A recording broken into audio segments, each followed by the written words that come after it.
Miseensota koree hojii raawwachiiftuu fi koree giddugaleessaa adda bilisummaa Oromoof hooggansa dhaabichaa sadarkaa adda addaa kanneen qajeelcha poolisii magaalaa Buraayyuutti hidhamanii jiran bakka bu'uudhaan kan falmaa fi jiru gareen abukaatota isaanii iyyata qaama bilisa baasuu jedhuun mana murtiif dhiyeesseen manichi murtii magaalaa Buraayyuu ilaalaa turu garee abukaatota sana keessaa obbo Damissee Fiqaaduu har'a sagalee Ameerikaaf ibsanii jiru. Erga gareen abukaatotaa mana murtiitiif iyyata dhiyeessee dhaddachi mana murtii magaalaa Buraayyuu yeroo sadiif bakka hidhamtoonnii fi qaamni isaan hidhe hin dhiyaannetti dhimma isaanii ilaalee dhaddacha marsaa afuraffaatiin murtii kana kennee jedhan obbo Damisseen. Jimaata darbe jechuun adoolessa 8 bara 2014tti abbaan alangee waliigalaa Oromiyaa dhiyaatee mana murtiitiif waa'ee hidhamtoota kanaa ibsa kennuusaallee dubbatan.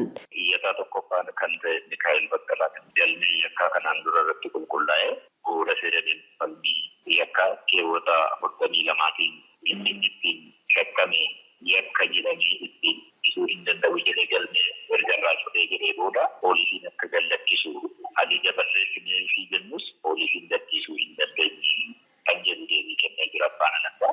Iyyattoota lammaffaa fi sadaffaa ilaalchisee Daawit Abdataa fi Lammii Beenyaa kan jedhaman jechuudha.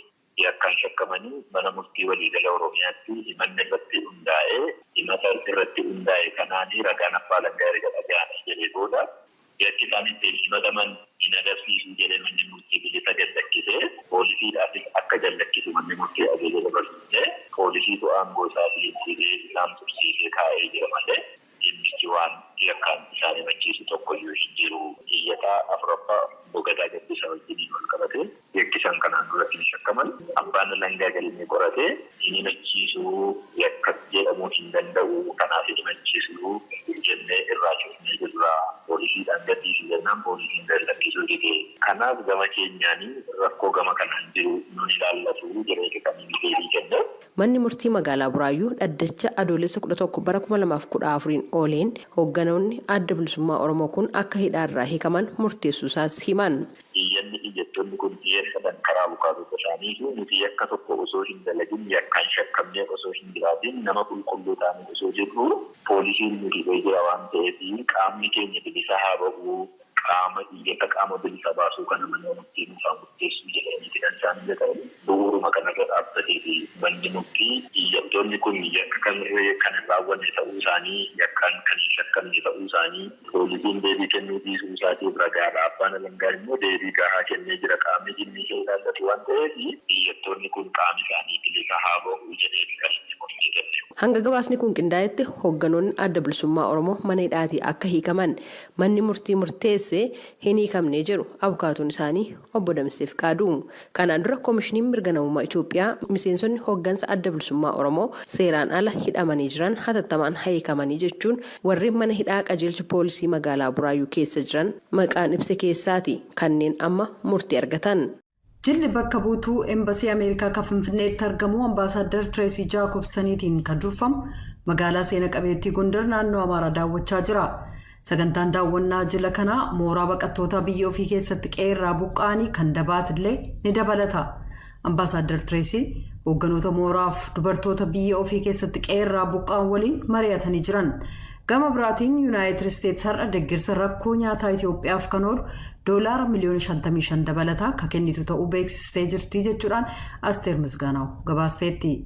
Akkaataan ijaarsa gaaffii naannoo irratti uummati akka irratti mari'atuuf galmee guutuu hin ta'in dhiyaate faallaa heeraati jechuudhaan koreen hojii raawwachiiftuu sochii biyyoolessaa walaayittaa mormii dhiyeessuusaa VOAf ibsee jira. Gaaffii naannoo gamalaaleen ejjennoon mootummaa naannoleen haaraa hundeeffaman fedhii uummataa qofa irratti kan hundaa'edha. Kanaaf jecha naannootti mariin jalqabameera jechuudhaan itti gaafatamaan waajjira nagaaf nageenya naannoo obbo Alamaayyoo Baawudii VOAf ibsaniiru. Kan VOAn dubbise hayyoonni immoo mootummaan naannoo carraa naannolee kibbaa hafanii ilaalchisee ejjennoo ifaa ta'e agarsiisuu dhabuusaa dubbatanii furmaati jiru murtii uummataa yookaan kan yeroo ammaa hojiirra oolee jiru heera biyyaaf naannoo jijjiiruudha jedhan. Dura ta'an sochii biyyoolessaa Walaayittaa obbo Amaanu'eel Moogiisoo walga'ii ariifachiisaa koree hojii raawwachiiftuu sochii kanaa magaalaa Walaayittaa Sooddootti guyyoota 2 erga mari'atee booda mootummaa naannoo yookaan paartii biyya bulchu naannoo sana addaan qoodee ijaaruuf mariin geggeesse faallaa seeraaf mirga ofiin of bulchuu kaboodatti dhiise jechuudhaan VOF ibsaniiru jedha Yoonaattaan Zabdiyoos gabaasa ergeen. Mootummaa Itoophiyaa waliin mariin geggeessamu qaama dhimmi ilaallatu mara akka hirmaachisu jechuun gaaffii dhiyeessan TPLF biraa hanga yoonaa deebiin arganne jechuudhaan paartileen morkattootaa Tigraay 3 ibsanii jiru. Waajjirri koominikeeshinii naannoo Tigraay gamasaan ibsa baaseen paartileen mormituu naannoo sana keessa jiran hangi tokko Tigraay haala geggeessaa jirtu gufachiisuurraa of qusachuu qabu jedhee jira.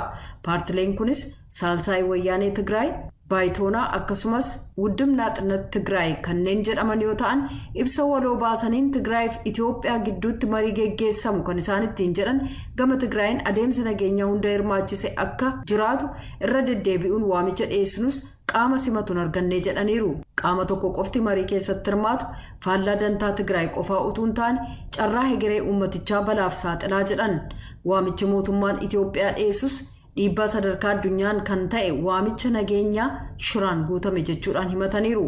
Waajjirri koominikeeshinii Tigraay gamasaatiin uummanni Tigraay hoogganoota isaa filachuusaaf paartileen mormitootaa haala yeroo irratti murannoo cimaas ta'e fedhii dhugaa hin agarsiifne jechuudhaan mormii dhiyeesse kanneen kun warra hojiin isaanii qeeqa ta'e ittiin jedhee jira jedha gabaase Mulugeetaas baha. Caasaan oduu Yuunaayitid Isteetsi akka jedhetti gargaartonni pirezidaantii duraanii ka Doonaald Tiraamp 2 torban kana koree addaa koongireesii haleellaa amajjii 6 kan bara 2021 biilsa mana maree bakka bu'oota uummataa Yuunaayitid Isteetsi irratti raawwatame qorachaa jiru duratti dhiyaachuudhaan haleellaa sanaaf deebii battala Tiraamp kennan ilaalchisee ragaa ba'uuf jiru. Ittaanaa gorsaa nageenya biyyoolessaa pirezidaanticha duraanii Maatiyus Pootingariif ittaantuun dhimmootii pireesii yeroo sanaa Saaraa Maatiyus walga'ii kamisa dhuftu irratti koree mana maree duratti kan dhiyaatan yoo ta'u walga'iin kun yeroo deeggartoonni Tiraamp filannoo pirezidaantummaa sadaasa bara 2020 geggeeffameen injifannoo Joo Baayiden argatan sirnaan mirkanaa'uusaa dhaabsisuudhaaf biilsa mana maree weeraranitti taatee Waayit Haawus keessa ture irratti fuulleffata. Pootingariif Maatiyus waa'ee tattaaffii ariifachiisaa garuu hin milkaa'in afee kan hojjettoonni Waayit Haawus akkasumas maatiidhuma Tiraampiin sa'aatii jalqabaa haleellaa sanaa irratti ibsa akka kennaniif deeggartoonni isaanii bakka sana akka gadhiisan gaafatan ilaalchisee ragaa ba'u jedhamee eegama. Tiraamp dhumarratti kanneen hokkara kaasan sun gara qe'ee isaaniitti akka deebi'an ibsa gaafatu utuun baasin dura sa'aatii 3 ol darbeera. Pootingariif Maatiyus lamaan isaaniiyyuu guyyaa sanaan booda aangoo isaanii gadhiisan. Giifti dureen Yuukireen Oleenaa Zelenskaa giifti duree Yuunaayitid Isteetsi Jiil Baayiden waliin kibxata har'aa Waayit Haawusitti wal arguuf jiru. Lamaan isaanii yeroo dhumaaf kan wal argan caamsaa keessa daawwannaa Baayiden osoo hin beeksisin gara dhiha Yuukireenitti taasisaniin yeroo mana barumsaa tokko daawwatanii daa'imman kennaa guyyaa haadholii qopheessaa turan waliin wal arganitti ture. Zelenskaan wixata kaleessaa ministirii dhimma alaa Yuunaayitid Isteetsi Antoonii Bilinkan waliin Waashingtanitti wal arganiiru. Dubbii himaan ministirii dhimma alaa Ned Price akka jedhanitti Zelenskaaf Bilinkan waa'ee weerarri Raashaa lubbuu namaa gatii guddaa baasisu hammaataa adeemullee dubbataniiru. Akkasumas Bilinkan waadaa Yuunaayitid Isteetsi Yuukireeniin deeggaruuf qabdu cimsanii dubbatanii jiran. Ministerichi Bilinkan hojii giifti duree Zelenskaan lammiilee Yuukireen waraanaan miidhaman gargaaruuf hojjetan galateeffataniiru jedhan Price. Sagantaan Zelenskaa kibxataa gara biilsa mana maree dhaquudhaan seera tumtootaaf haasaa dhageessisuu of keessaa qaba.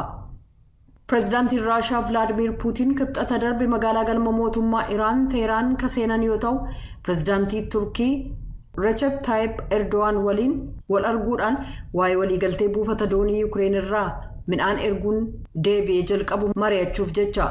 Dubbii himaan tokkummaa mootummootaa Farhaan Haaq wixata kaleessaa gaazexeessotaaf ibsa kennaniin marii Raashaa, Yuukireen, Turkii fi tokkummaa mootummootaa gidduutti taasifamaa jiru irratti fooyya'inni argamaa dhufeera garuu sadarkaa kanatti wanti labsamu hin jiru jedhan.